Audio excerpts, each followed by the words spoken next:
Olá, gente, tudo bem com vocês? Meu nome é Yohara, sou professora de língua portuguesa para concursos e hoje vamos dar continuidade, vamos finalizar este bloco, tudo o que a gente precisa saber para fazer o nosso estudo de casos lá na nossa prova nacional docente. Então vamos lá? Falamos, né? Já falamos sobre toda a parte introdutória com relação à situação problema, com relação a tópicos apresentados pela banca. Agora estamos estruturando de passo a passo de como você deve proceder na sua escrita da sua redação do seu estudo de caso, né?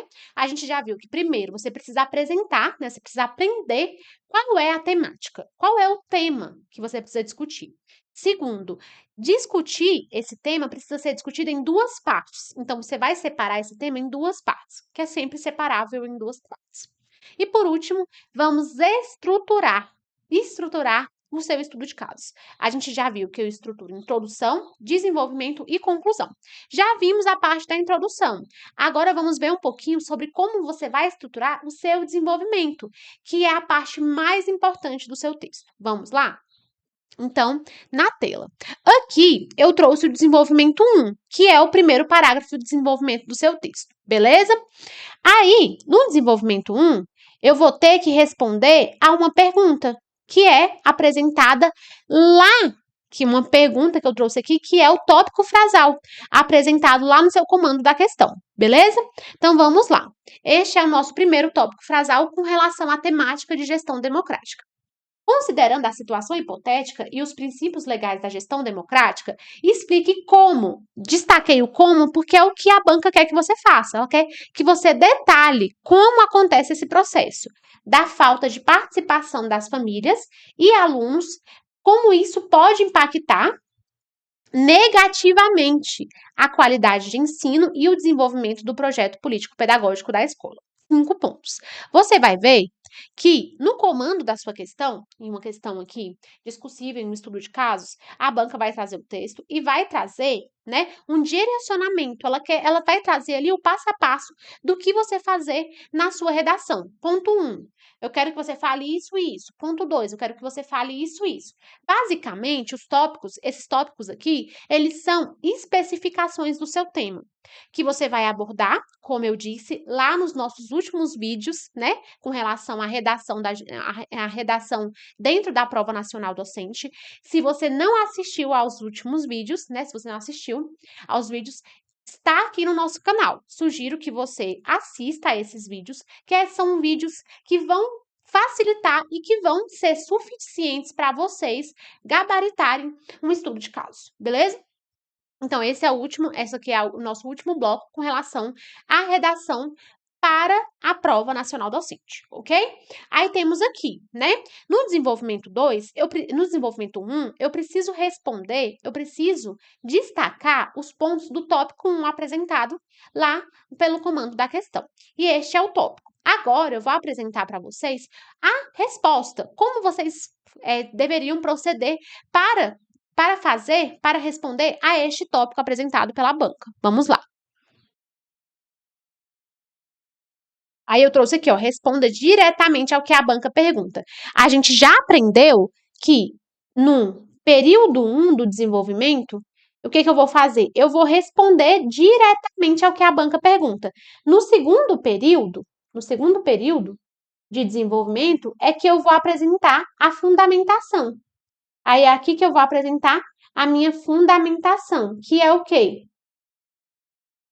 A fundamentação vai ser a base teórica, vai ser a Constituição Federal, vai ser a Lei de Diretrizes e Bases da Educação, vai ser o ECA, vai ser as Diretrizes de Educação Nacionais. Diretrizes Nacionais de Educação. Eu coloquei aqui. Diretrizes Nacionais de Educação. Então, vai ser Base Nacional Comum Curricular, vai ser todo o embasamento que eu trouxe para fundamentar a minha resposta, que vai aparecer no primeiro período do meu desenvolvimento, logo no inicinho. Agora, vamos ver como vai ficar, tá?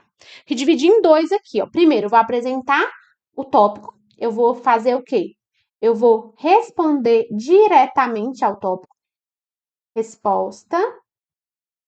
A resposta direta, beleza? E depois eu vou responder, né? Depois eu vou fundamentar o meu texto. Apresentar uma fundamentação. Vamos lá. A ausência de participação das famílias e dos alunos nas decisões escolares compromete diretamente. O que eu estou fazendo aqui?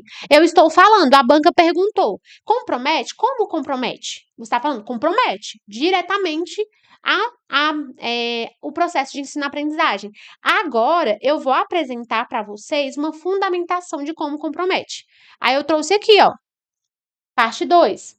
Quando a comunidade não participa, o que acontece? O projeto político-pedagógico deixa de refletir a realidade social dos educandos, torna-se um documento meramente formal. Além disso, o Estatuto da Criança e do Adolescente assegura o direito dos alunos e responsáveis de participar do processo pedagógico, o que reforça a corresponsabilidade entre escola e família. Essa ausência de diálogo, essa ausência causa o quê? Como que causa? Como impacta? Lembra lá da pergunta, lá do tópico frasal? Como impacta o processo de ensino-aprendizagem? Impacta na ausência de diálogo, enfraquece o vínculo escola e comunidade, reduz também o sentimento de pertencimento e afeta negativamente o rendimento escolar, a permanência dos alunos e a efetivação de uma educação de qualidade. O que eu fiz aqui? Eu respondi como? Como a falta de participação de gestão democrática na escola pode enfraquecer o nosso processo de ensino-aprendizagem. Então, eu estou respondendo exatamente o que a banca perguntou lá no tópico. E, além disso, eu não estou só respondendo com base em um senso comum, com base nas vozes da minha cabeça. Não, eu estou respondendo com base em fundamentação voltada para a educação, né? Estou respondendo com base em legislação, ECA, projeto político-pedagógico. São bases legais que tornam a minha resposta uma resposta válida, uma resposta compreensível. Por quê? Porque eu estou me baseando em dados concretos, ok? E é isso que você tem que fazer. Agora vamos aqui. Desenvolvimento 2. Qual é a pergunta? Qual é o tópico frasal? Neste cenário, quais ações quais ações a equipe gestora pode adotar para, reverter esse quadro, respeitando os princípios de gestão democrática e igualdade de condições para acesso e permanência. Aqui agora é o quais, antes era o como e agora quais são as ações. Como eu sempre digo, responda diretamente à banca. Vamos ver. Como vai ser aqui essa resposta? Vou trazer a apresentação e vou trazer a resposta. Para reverter o quadro apresentado, a equipe gestora, tá vendo? Já vou direto, ó. Eu não fico enrolando, não, eu já vou direto para a resposta. O que a banca perguntou? Quais são as ações da equipe gestora? Já começo. As ações da equipe gestora são. Pronto. Vamos lá. Deve adotar ações pautadas na gestão democrática e na igualdade de condições para acesso e permanência, conforme estabelecem os princípios legais que disciplinam sobre a educação nacional. Aí vamos lá, vamos para a resposta. É essencial promover a participação efetiva da comunidade escolar por meio do fortalecimento de instâncias como conselho escolar e associação de pais e mestres. Isso daqui tudinho, você citando isso aqui, você está demonstrando para o seu examinador que você conhece a norma, que você conhece a legislação, beleza? Além de revisar o projeto político-pedagógico de forma coletiva e contextualizada. A gestão também pode realizar reuniões e projetos de interação com as famílias, criar grêmios estudantis e incentivar o protagonismo dos estudantes. Aliadas a essas medidas, ações de acompanhamento pedagógico, reforço escolar e parcerias com órgãos de assistência social garantem o direito de permanência e aprendizagem, promovendo educação inclusiva e participativa. Pronto, fechou. Você respondeu com bases teóricas, você respondeu trazendo conceitos que estão lá na legislação. Você poderia também trazer aqui um testemunho de autoridade de uma pessoa que é eficaz, uma pessoa que é referência da educação nacional, como Paulo Freire, que fala sobre a educação libertadora, aquela educação que se pauta no aluno como centro do processo de ensino-aprendizagem, trazendo temas geradores, temas que vêm de fora da escola. Você poderia trazer isso aqui também, Paulo Freire, Demerval Saviani, que fala lá da pedagogia histórico-crítica, né? Que o aluno precisa, que a gente precisa partir de uma aprendizagem da prática social do aluno e voltar para essa prática social no final do processo. Tá vendo? Muita gente, é muita coisa que você, como estudante, né, e professor dos conhecimentos legislativos, dos conhecimentos voltados para a educação, vai saber discutir no seu texto. Por fim, aqui vamos finalizar, vamos para a nossa conclusão. Essa parte da conclusão é muito importante, tá? Eu sugiro que vocês prestem muita atenção, porque a conclusão, ela é facultativa, né? Mas a gente viu que vai ter casos em que a conclusão, ela se torna meio que obrigatória pela banca, e a gente precisa observar esses casos. E tem casos que a conclusão é dispensável mesmo. Vamos ver? Vamos lá. Recomenda, né, recomendada em 2 casos. Quando a conclusão que é facultativa no estudo de casos pode ser recomendada em 2 casos. Aí eu trouxe aqui caso 1 e caso 2. Caso 1, número de itens. Se a questão apresentada, né, apresenta um grande número de itens para serem respondidos, por exemplo, 3 ou mais, o ideal é não fazer uma conclusão. Ou seja, pelo número de itens, ó, vou pegar aqui, é grande o número de itens, o ideal é não fazer a conclusão separada, tá? A conclusão, ela vem ali junta ao último tópico que você vai discutir no seu texto. Então, essa conclusão separada não existiria. A expansão do texto e a necessidade de abordar todos os pontos podem fazer com que a conclusão se torne redundante e ocupe um espaço valioso, que é muito importante, gente. Se, lembra lá, a banca vai trazer um texto e vai trazer os tópicos. Se esses tópicos forem de 3 ou mais, o que você vai fazer? Você vai destinar mais tempo e mais espaço no seu texto para responder esses tópicos, tá? Você não vai pensar 2 vezes, você tem que responder os tópicos, porque é ali que vai avaliar, é ali que vai ser avaliado o seu texto, beleza? A sua redação. Então, dependendo do número de itens, 3 ou mais, 3 tópicos, o que eu vou fazer? Eu vou tornar a conclusão, né, eu vou tornar essa ideia de colocar a conclusão em um parágrafo separado inviável, tá? O que eu vou fazer? Eu vou usar o último tópico como conclusivo. Geralmente, quando a banca traz muitos itens, geralmente o último item é um item conclusivo, é um item que pede proposta de intervenção, é um item que pede solução para um problema. Então, já é um item com caráter conclusivo. Então, ficaria redundante trazer uma conclusão apresentando esses mesmos pontos, tá? Agora vamos aqui. Natureza do último item. Você deve incluir uma conclusão se o último item da questão tiver um caráter conclusivo, ou seja, se o item final pedir para você propor uma solução ou apresentar uma análise final sobre o cenário, resposta a esse item já fundamentará a sua conclusão. Ótimo isso daqui também. Beleza, primeiro ponto.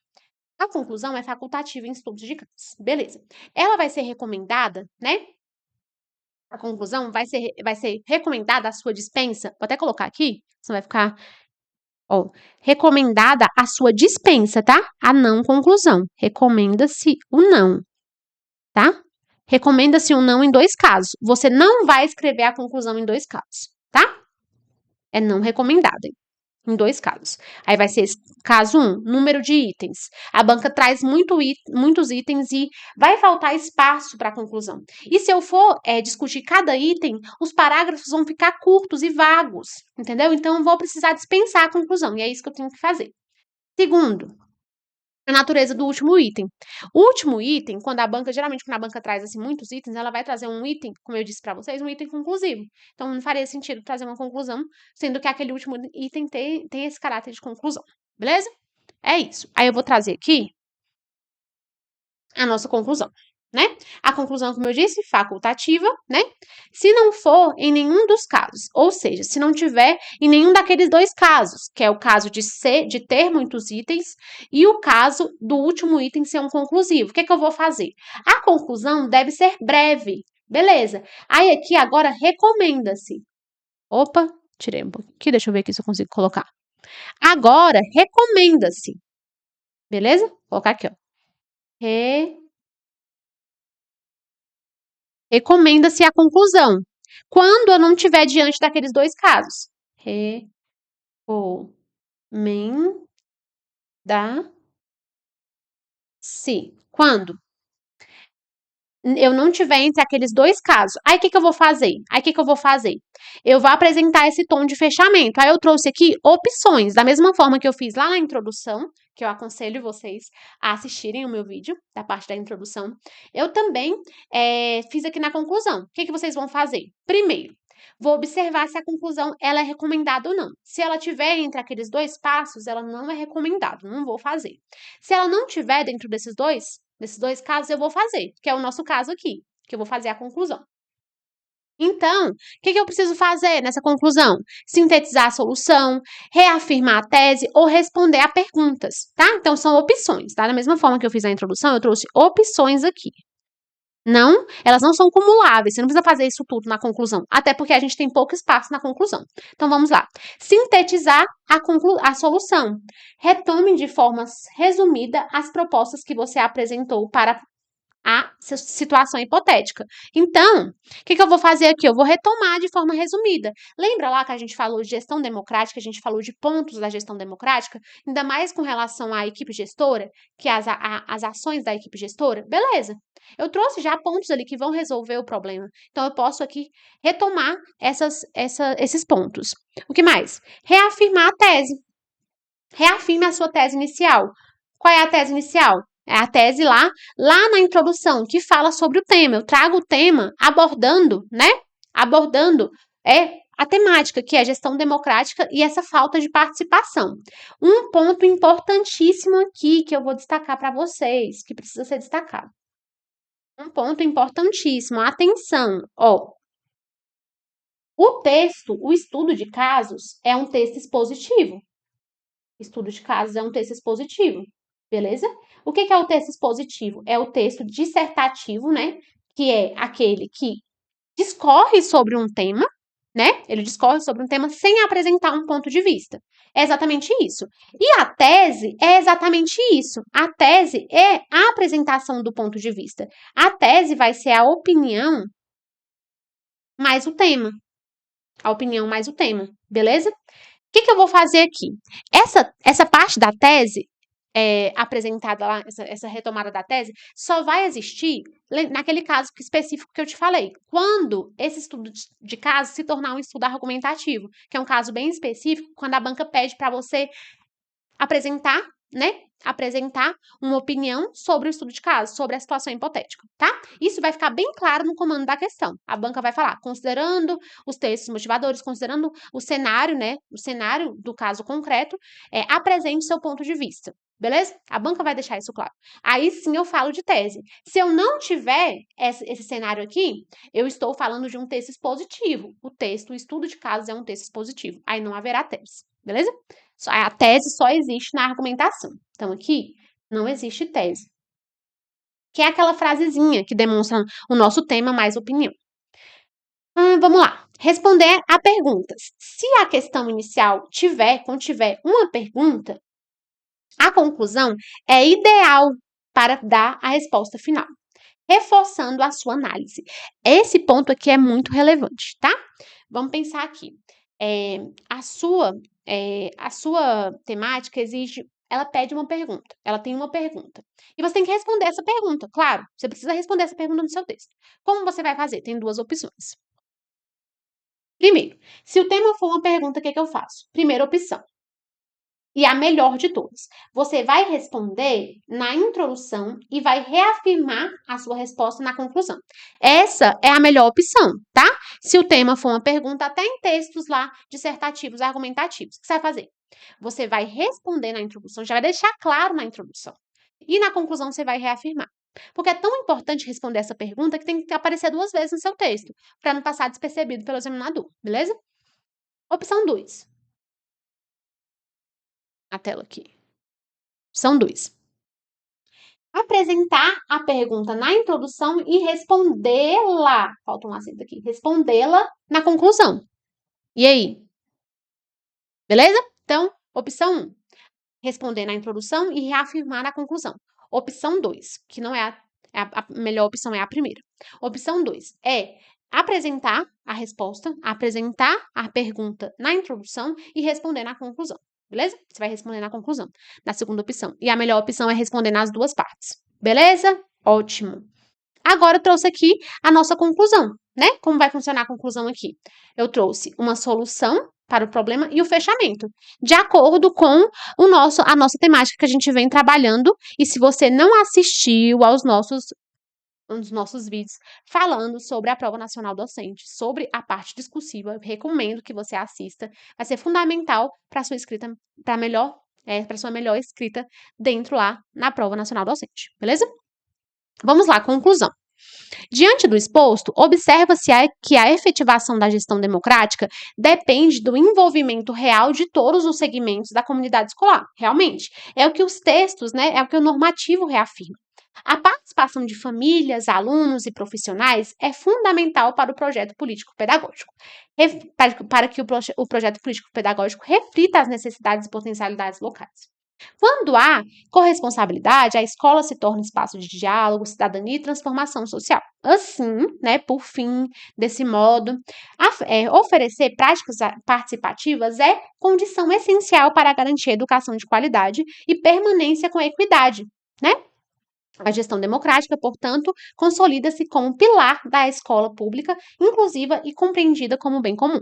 Ótimo! Essa conclusão aqui tá longa, tá? Tá longa, eu sei, mas é uma forma aqui didática de te ensinar. Ó, tem essa opção de conclusão, mas você sabe, né? E até dentro do seu texto vai ser impossível colocar uma conclusão longa assim, né? Ainda mais se tiver muitos tópicos. A conclusão ela é pequenininha, tá? Então, só usem a base daqui, que é claro, a didática, que é a parte didática. Você vai levar para a sua prova o que melhor, né, melhor for para você, né, para a sua prática de escrita. Beleza? Aí, o que eu tenho mais aqui? Ah, importante, essa parte é muito importante. Evite deíticos. Como se trata de uma situação hipotética, eu sei que lá na sua escrita você vai sentir necessidade de fazer referência a esse caso concreto, a esse texto que é apresentado pela banca, mas você não vai fazer essa referência. Lembra que eu falei para vocês lá no começo, lá no primeiro bloquinho, que o seu texto precisa se auto-executar. O seu texto precisa se auto-explicar. Então, desde a introdução, em que eu preciso ali contextualizar o meu estudo de casos, a minha situação hipotética, até a conclusão, até toda a escrita do texto. Eu não vou fazer referência a textos motivadores, eu não vou fazer referência à situação hipotética, beleza? Eu não vou fazer essa referência. Por quê? Porque senão o seu texto fica dependente de um outro texto. E o seu examinador, né, que é cansado, não vai ficar voltando lá nos textos, não vai ler de novo para entender o que está falando ali. Então é melhor que seu texto seja auto-execuível. Seu texto precisa fazer todo o trabalho, entendeu? Então, vamos lá. O que são deíticos? Deítico é uma palavra ou expressão que depende do contexto. Então, tipo assim, eu preciso voltar lá no texto, lá no comando da questão, o examinador vai precisar voltar lá e ler a situação hipotética de novo, para fazer sentido. Então, sem essa leitura, não faria sentido. E o examinador provavelmente não faria isso, ele tem várias outras redações para corrigir. Ele não vai ficar voltando lá na prova para ver se você está certo ou errado, ele vai tirar nota de você. Por exemplo, ali, aqui, agora, eu. São palavrinhas que dão a entender que há uma outra coisa que precisa ser entendida e não está dentro do texto. Em textos dissertativos, eles devem ser evitados para quê? Para garantir a objetividade, lembrando que estamos diante de um texto expositivo. Então, eu preciso sim observar o que há no texto dissertativo. Garantir essa objetividade, que é o foco na escrita, é a ideia, e não no autor. Esquece essa ideia do autor aqui. O foco em autor é lá em poema, a gente não está escrevendo poema. Objetividade, impessoalidade, o texto se torna universal, sem precisar que o leitor, compartilhe do mesmo tempo, local ou ponto de vista. Exatamente isso. O leitor precisa ler o seu texto e precisa encontrar tudo ali, tá? Clareza e autonomia. O texto deve ser compreendido por qualquer pessoa, a qualquer momento, sem necessidade de contexto adicional. Então, escreva seu texto sem necessidade de o examinador voltar lá na situação hipotética. Você não vai fazer referência, por exemplo, no caso em tela, no caso observado, você vai escrever o seu texto e pronto, sem fazer referência aos textos, né, motivadores. Aí, esse daqui eu só trouxe um resuminho para a gente entender, né, a diferença do texto expositivo e do texto argumentativo. Basicamente, a gente já viu isso daqui. A gente sabe que o estudo de casos pertence, né, ao texto expositivo, né? Por quê? Porque ele tem aqui o objetivo de apresentar, de expor dados, de expor informações, beleza? Esse é o objetivo do texto expositivo. Sem apresentar um ponto de vista. Não pode opinar. Lembre-se de que o estudo de caso está aqui, beleza? Essa aqui é o seu gênero, o gênero da sua prova. O estudo de caso está aqui, beleza? O estudo de casos está no texto expositivo, é no texto que não pode opinar, não pode apresentar aqui.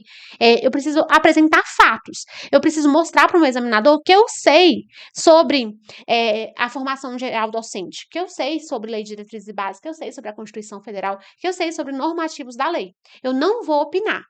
Mas, é claro, existe aquela exceção que eu trouxe para vocês e que eu acho pertinente a gente levar para a prova, que é aquele caso em que a banca peça para que você opine, né? Uma exceção à norma. O estudo de casos pertence ao texto expositivo. Mas se a banca pedir para que você opine, estamos aqui no argumentativo, você vai opinar, né? Se a banca pedir, você vai fazer. Então, aqui, aí seria a defesa de um ponto de vista. A banca pode pedir. Opine sobre os tópicos. Aí você vai precisar apresentar essa opinião, né? Não tem jeito. É isso. Aí aqui o conhecimento do texto expositivo, o que você precisa saber, né? Qual é esse conhecimento técnico? Aí eu trouxe legislações, políticas educacionais, lei de diretrizes e bases, diretrizes educacionais, diretrizes curriculares, avaliação, filosofia da educação. Então, avaliação, aquela avaliação formativa contínua, avaliação em larga escala, avaliação para aprendizagens, a avaliação institucional, a história da educação, a sociologia da educação, a psicologia da educação, diversidade e inclusão da educação, gestão e organização escolar. Isso daqui é o que está na sua prova lá na parte da objetiva. Só que a banca já deixou claro que vai ser uma parte que vai ser considerada para o tema da sua discursiva, né?